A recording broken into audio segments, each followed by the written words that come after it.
నీ పట్టాలు మనూరు జాగలేస్తారు, మన జాగల స్టేషన్ కడతారు, కానీ మనల్ని ఎక్కించుకోరా? స్టేషన్లో ఓ 2 నిమిషాలు ఆపితే ఏమాయే?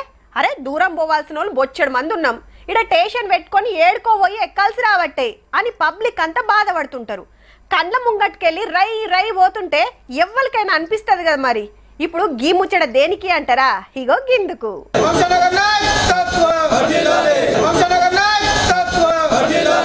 మంచిర్యాల వందే భారత్ రైలు ఆగబోతాంది మళ్ళా, అందుకే గీ సంబురాలు. సికింద్రాబాద్ కెళ్ళి నాగ్పూర్ కు ఇదే రూట్ లో పోతున్నా ఇడ స్టాప్ లేకుండే. మంచిర్యాల పెద్ద స్టేషన్, ఈ నడుమనే మస్తు డెవలప్ కూడా చేసిరి. మళ్ళా ఇండస్ట్రియల్ ఏరియా, ప్యాసింజర్లు సుతా ఎక్కువనే.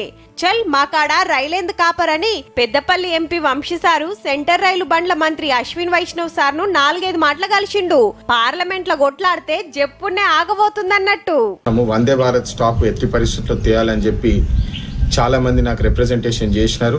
అదే విధంగా పార్లమెంట్లో నేను గలం విప్పి మంచిర్యాలకి న్యాయం చేయాలని చెప్పి ఈ పార్లమెంట్ సమావేశంలో కూడా మాట్లాడడం జరిగింది. పబ్లిక్ ఏం కోరుకుండ్రో ఎంపీ సారు అదే చేసినందుకు మంచిర్యాల స్టేషన్ లా కేక్ కటింగ్ చేసి సంబరాలు చేసుకురు గట్లా.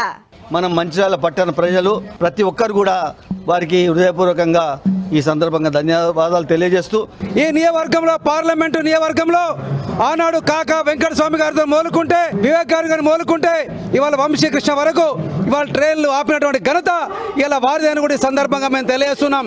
ఎప్పటికాన్ చాగుతుందో చెప్పున్నే డేట్లు చెప్తారట. ఇక అప్పుడు మంచిర్యాల పబ్లికే కాదు చుట్టుముట్టోళ్ళకు సుతా వందే భారత్ రైలు ఎక్కే భాగ్యం వచ్చినట్టేనబ్బా.